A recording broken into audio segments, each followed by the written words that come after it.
There's a lot of reasons people get interested in psychology, but it usually comes down to one of three things: novelty, personal development, or power.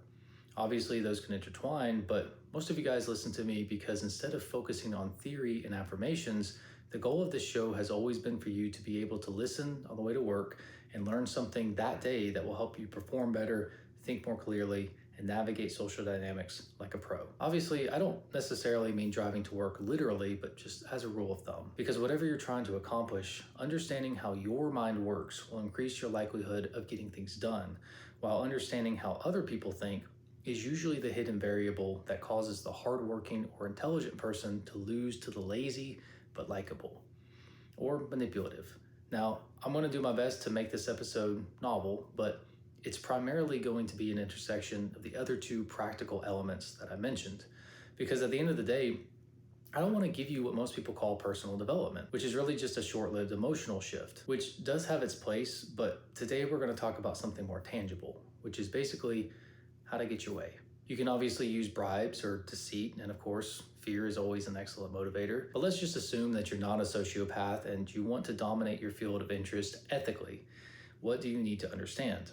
Well, we're going to talk about psychology, but from the understanding that knowledge of the human mind is simply a tool. So if we only worry about novelty and learning interesting factoids that we never use for anything but a dopamine hit, we don't really understand psychology.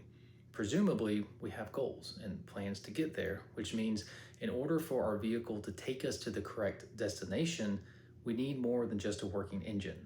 We also need direction and the ability to adapt to traffic conditions along the way. In other words, to apply psychology, we need to understand strategy and tactics. For example, there's a lot of pop psychology garbage out there about being assertive. But being assertive doesn't always work because outcomes are also determined by pressure, incentives, and positioning. You standing up for yourself only works when the conditions are right for it. When you push against other people, there's always going to be an equal and opposite reaction against your effort. It may come in the form of the other person getting defensive and saying no, but it could also be invisible.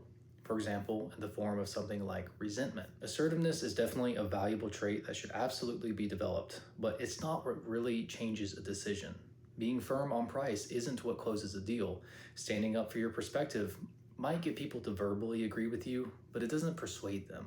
Their beliefs don't change. Assertiveness can certainly provide pressure through one avenue, and you shouldn't dismiss that tool, but all the other person has to do is also be assertive, which cancels out the move. It's one for one. So you have to learn to put pressure on people in other ways as well. What I want to explain to you today isn't a list of tips and tricks to try. I want to impart an understanding of the mechanics taking place beneath the surface of your daily life and the principles you need to understand to make adjustments to that machine. Just like in order to play chess, you need to recognize patterns, but you can't memorize every possible sequence. Instead, you need to understand how the game functions to consistently find the best move available to you at any given moment. Life is exactly the same concept because life also requires strategy. It looks much more complicated, but it still comes down to a few simple fundamentals, and I'm going to introduce one of those to you today. Imagine you go sledding. You start at the top of the hill, but never know quite where you're going to end up. The slope, terrain, snow density, and the pre-made grooves all shape your path, leaving you with little control. Compare this to snowboarding. The same factors exist, but you're better equipped and positioned to go where you want. When it comes to making decisions, most people sled. They start on what they think is the best course and try to avoid obstacles, but overall they exert very little influence. Behind this metaphor is the concept of something called influence vectors. An influence vector is simply a directional force on behavior. So let's break that down. Influence is the ability to affect a decision. A vector is a force with direction and magnitude. Put them together and you get pressures pushing someone towards a particular outcome. The stronger and better aligned the vectors, the more predictable the result. Basically, there's a lot of factors affecting our decisions. And once you understand them and upgrade your tools, you become a snowboarder and demystify the power of influence. So remember that people aren't persuaded by force alone. They move along the lines of least resistance created by incentives, pressure, and environment. Most chase outcomes, but I want you to learn to shape the underlying conditions which make outcomes inevitable. Stacking these vectors is like applying pressure to a piece in chess. The enemy attacks, you defend. They add a second attacker, you add a second defender, then another. Eventually, you forget that a piece is supporting the fortress. You move it and your entire position collapses. The same with winning an argument. invisible forces push and pull behavior, beliefs, habits, and emotions, you have to do some digging and discover what actually makes people behave the way they do, which takes practice because we all create personas for ourselves and try to convince each other that we're someone we're not. And since people lie to themselves just as much as to everyone else, I've only found two reliable ways to uncover this information. One is to play the long game and closely observe and analyze behavior for months or maybe even years. The other way is to apply pressure. If I think a prospect is wasting my time, I pull back. I introduce friction and maybe put a time limit on the offer. That by itself cuts out about half of the unserious people. If I'm negotiating with another company for better rebates and they're being unfair, I start looking for ways to offload my responsibility onto them. I know it's going to cause stress and reduce the quality of outcome, and I want them to feel that so they understand the value of giving me what I want so that I stay on their team. But when to change the price or manipulate the timeline or how to structure your offer, that's all tactics. It's the immediate needs of the battlefield. What about the big picture stuff? How can you see through a situation so you're locked into a tussle but are basically reading between the lines while keeping the overall objective in place? Well, remember that vectors are like roads. If there's one road in and out of a city, it's easy to defend from attack. But there's also going to be a lot of conflict in that small confined space versus a city with dozens of major roads passing through it. Now you run the risk of being spread too thin in one area, but also you do have more options. If you do a good job at allocating your resources strategically to different avenues of approach, you end up with a multi-pronged attack, and that can be complicated to repel. So you've got tanks on the widest road, but you've also got Humvees followed by 7-ton troop transports coming from a different angle. And no, I'm not teaching you how to invade a city. I'm trying to paint a picture of different ways to look at this so that when I start hammering out the practical application, you have a few illustrations as a frame of reference. So it's not super vague and abstract because it took me a while to get this, and I want to make it easier. So what are these roads that we're going to stack our army on? What are the grooves in the snow, the squares on the chessboard? Well, the most obvious route to apply pressure to is incentive. Incentive vectors include money, relief, opportunity, status, convenience, and so on. Also, loss aversion is usually stronger than desire. So framing an option as a way to prevent something negative is a perfectly logical move. Naturally, if you have something someone else wants, you potentially have some influence over them if you're willing to give them that thing, or pretend that you will, which is how most people date. Typically, it's good to arrange both the positive and negative incentives, so your proposal not only gets them something they want, but also protects them against something that they don't want. A lot of people lead with the negative because our brains are biased to pay more attention to that stuff, but I prefer to start positive and then reserve the negative more so to nudge people over the fence if they're indecisive. That way they feel like they're walking into the idea willingly.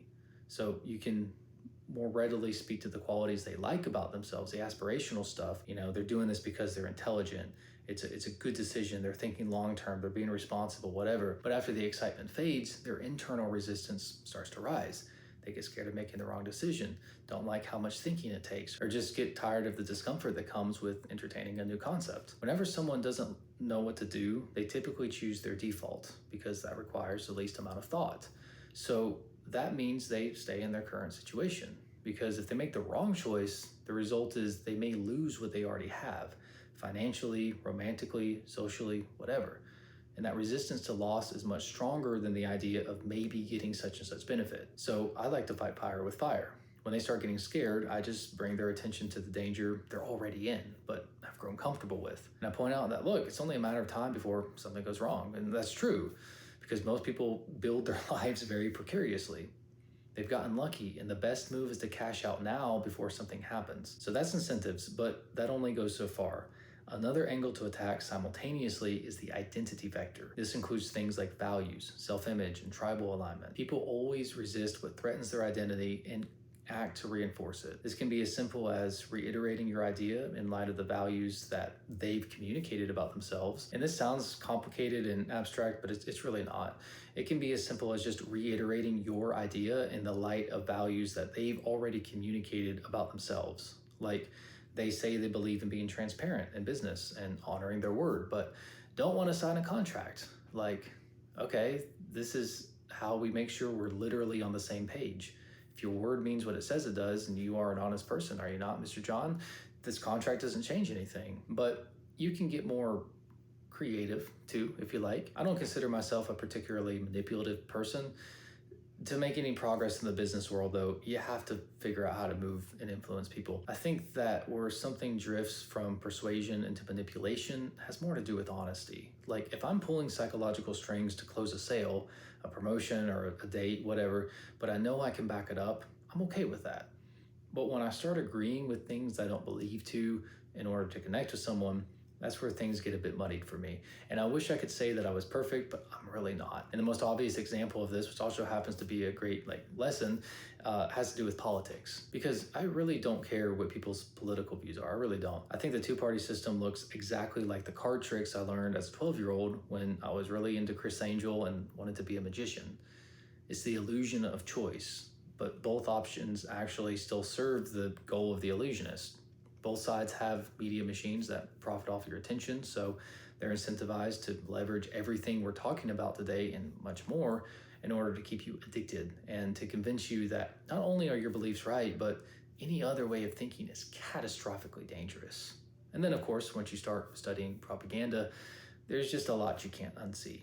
But it's another rabbit hole. We won't get into it. The point is, how can I possibly use something like politics to manipulate someone? Glad you asked. And I've told this story before, but basically when I was selling solar, I figured out that I could tell conservative Republican country folk who typically are very against that sort of thing, hey, due to the liberal leanings of the federal government, all energy companies are being forced to generate a certain percentage of power from renewable sources. Biden is making independent business owners put solar power in your home, whether you like it or not.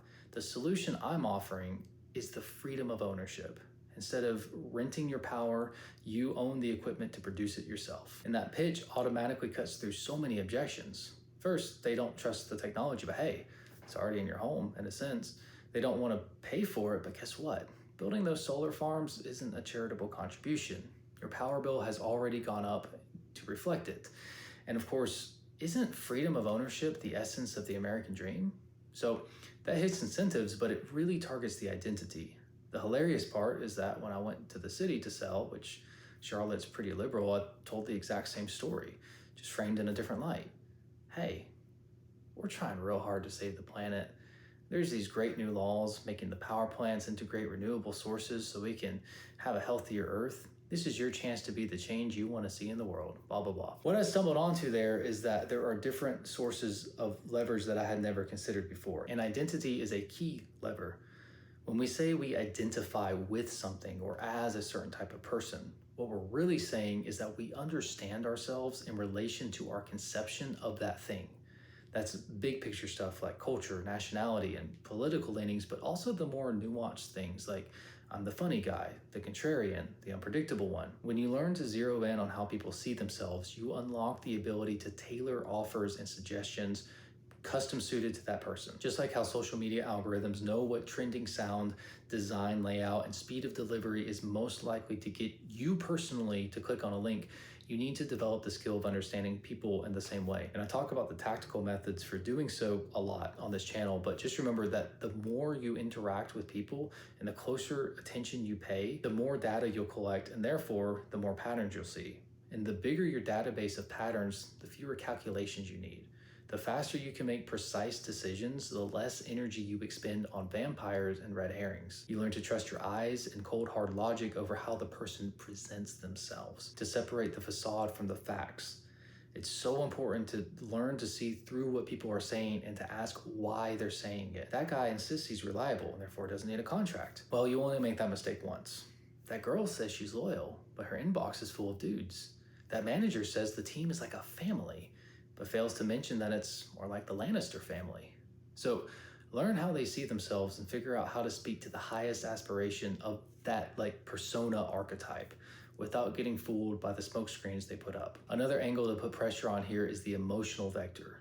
Obviously, emotion is usually stronger than logic. Fear, outrage, hope, pride, lust, envy, sympathy. I've covered these to some extent already, and I can do the rest of them. And if you're interested, I can definitely put together an episode covering how to in general, just appropriately apply pressure to these emotional triggers, whether in conversation, negotiation, or whatever else. Let me know in the comments what you'd like to see. But I'm going to give you what, for me, was one of the biggest breakthroughs in my ability to persuade. And it's really simple, and it's really unexpected. When you get excited about something, it changes how you speak. When you're feeling low and upset, it shows.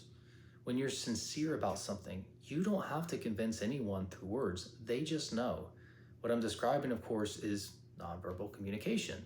And when you ask a question about something you're genuinely interested in, like you use a questioning tone, do you not?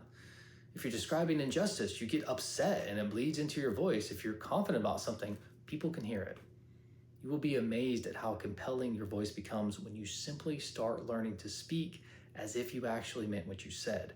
And I'm not talking about being a better actor and learning exactly what tone to use based off of what you're trying to communicate. That is great, especially if you're in sales, but it's not the point. It's about being sincere. Confucius has a quote that says, "The superior man wishes to be slow in his words and earnest in his conduct." So in a world of fake etiquette, social facades, and corporate buzzwords, sincerity is persuasive. It makes you feel something, makes you feel good about the person. And it also lowers the resistance that you have towards people so that they become more trustworthy to you. So whatever the emotion is that they're trying to convey, it rubs off on you. People who mean what they say and say what they mean are just interesting. And that's a separate conversation. But for right now, remember that the voice triggers emotions. Think of how a strong singer can evoke all sorts of emotional responses with just their voice. They can make you feel their pain or their determination, regardless of the words actually being used. They're not just telling you what to feel, they're making you feel it. It's the siren song that draws you into a different world, one where reason is forgotten and resistance is abandoned. That's why it's so important to be careful with the music you listen to, for example. I'm not going to get into that, but it is going to have a dramatic effect on your unconscious. But the point is that singers have that ability because our voice is the uniquely human instrument. It naturally changes based off of our emotional state. And since we affect one another, we can learn to fine-tune the expression of our vocals to play a conversation like an instrument. And you already know this to some extent. A really negative person can be a wet blanket for the whole group. But one inspirational person, one good leader can get them hyped up again and moving. You're just learning the techniques of influencing people on purpose instead of dragging them through whatever mood you happen to be in. We can become a sort of hypnotist who engages people on a deeper level than they're used to. It's not manipulative, it's just utilizing your natural qualities. We can call it speech maxing or something. Maybe I'll start a new trend on social media. Sign up for my email list to become a speech maxer. But on a serious note, if you are interested in me getting into the mechanics of this, I can make a separate episode. Just let me know in the comments. But just understand that this starts with speaking sincerely. It can be awkward at first because it's just strange, but you'll get used to it. The other element to this is language, the actual words you use. And again, another episode, I'm just trying to introduce you to the concept. But moving on, we've talked about putting pressure on people in situations you want to move through incentives, identity, and communication. The next vector is environment. Every experienced LSD enthusiast knows set and setting. The environment you choose is important for psychedelic drugs, it's important for culture, and it's important for persuasion. Those who learn to shape the environment are able to influence outcomes without direct confrontation. The setting, the systems, the social norms, what's expected and what's not, we're all part of an ecosystem. And like it or not, we're deeply affected by how things are arranged around us. If you're on a ship heading north, but it starts veering to the east, you can try walking west to compensate, but since you're on the ship, it's only a matter of time before you hit the rail and get dragged in the same direction as everyone else. On a basic level, just control the setting. People like to think they're consistent, but they're not. The same person is going to act and respond differently to you in public versus private. If the setting is relaxed or formal, if it's face-to-face, over the phone, or over text, if you're having the wrong conversation in the wrong room, you've already lost. Change the room, change the tone, change the dynamic. We all act differently at work than we do at home, at a friend's apartment than at a car dealership, or at church versus in traffic. Where are my road ragers at? Environment decides behavior more than personality does. Most people actually have drastically different personalities depending on what environment they're in, and we all know this. So change the defaults. Most people don't make decisions from first principles. They just accept what's presented as being normal, easy, or already in motion. If your opinion requires effort and the alternative doesn't, guess what? You're fighting an uphill battle. Structure the situation so your desired outcome is the path of least resistance. Narrow the choices, set timelines, pre-frame expectations, make yes easier than no, and line up all those micro-environmental factors, those vectors that we're talking about, in order to apply pressure in the direction you want to move them. And last, but certainly not least, is the relationship vector. That's who's asking and what you think of them. The trust, authority, history, and presence. The same request lands very differently depending on the source. Advice from a stranger feels optional. The same words from someone you respect and maybe fear feels compelling. A favor from someone who's invested in you feels very different from someone who is just asking stuff. All else being equal, a charismatic person holds much more sway than an awkward one. Sorry guys, I'm one of the naturally awkward people. I feel for you. It's just the truth. And you know it. Don't get mad at me. Get better. I did, and I'm here to help you learn how I did it. And I believe in you. It's simple tools that anybody can pick up. Persuasion, influence, even charisma, things that seem like you're born with it or you're not, it's not true. It's skills, it's behaviors, it's patterns, it's habits. That's all it is. If you can just adopt those things, you'll be okay. But before people evaluate the message, they evaluate the messenger. That goes into reputation management, which is a video I'm working on. It's coming soon to each and every one of you amazing people. But it also has to do with how you present yourself. You can convey professionalism, trustworthiness, and authority from the first few seconds of a cold call. So this isn't just about making people like you. It's more so about how you carry yourself. If the relationship carries credibility, alignment, or power, resistance falls. If it carries doubt, resentment, or low status, even a good idea gets rejected, which is why a lot of smart people have great ideas that go unrecognized, because we get so annoyed with the commenters that it's hard to be nice and no one likes us anymore. And if people don't like you or respect you, it doesn't matter how good the idea is. They'll reject it because they've rejected you. Most persuasion fails because people push the wrong vector or only one instead of aligning as many as possible. So on the chessboard of power, influence is pressure on the files, the diagonals, and the weak squares. Checkmate is just a convergence of attacks. To read vectors accurately takes practice, but you can start by asking things like, what are they afraid of? What are they trying to protect? What would make this easy to say yes to? Who are they signaling to? Once you can see those patterns, you can create vectors and shape the battlefield in your favor. You need to reframe identity, acquire leverage, adjust the environment, and manage your reputation. These are not hacks, they are structural shifts that influence behavior much more than the nonsense you're going to find in psychology today. From a defensive mindset, watch out for sudden urgency, status pressure, identity framing that boxes you in and forces you to protect your ego. If you feel rushed, shamed, or challenged, pause, slow down, because you're inside someone else's vector and you never want to negotiate when you're on the defensive. You always need to secure your position and counterstrike first. You may have failed math class, but the arithmetic of ambition is simple. Understand basic vector calculations and you can see the matrix. If it's 3 pieces attacking a square on a chessboard and you only have 2 defenders, you're going to lose that tactical battle. Real life is no different, and honestly, no more complicated. If you're tired of watching less capable people get what you wanted, it's probably because you're looking at the surface while they're playing a totally different game. That's what we do here. We train the mind to think clearly, recognize patterns, and navigate the psychological warfare of everyday life. Not manipulation, not theatrics, just pattern recognition, strategic positioning, and seeing the invisible pressures behind power, reputation, incentives, and influence. And this is all done through the vehicle of psychology, because guess what? It's all about people. It's about you. It's about the people around you. If you can master your own mind and understand the minds of other people, you can get pretty much whatever you want within not even reason, but within some semblance of like physical limitations, I guess. If that kind of thinking is useful to you, sign up for my newsletter. I've got something really cool coming that I'm very excited about. I'm going to start trickling out information and like useful tactical ideas. I want to get some feedback from you guys and also just kind of work out some of the details about, what's coming down the line. But it's going to be cool. It's going to be useful. It's going to be something that I think you're all going to enjoy. I put a lot of thought into it. I'm going to put a lot more work into it, and I want to do my best to give you something that's worth your time and attention. But thank you guys, as always, for listening. I wish you the best. I will see you soon. Don't forget to share this with somebody who you think would like it. And if you're not following me here and on YouTube, go ahead and do that now. And I will see you guys soon.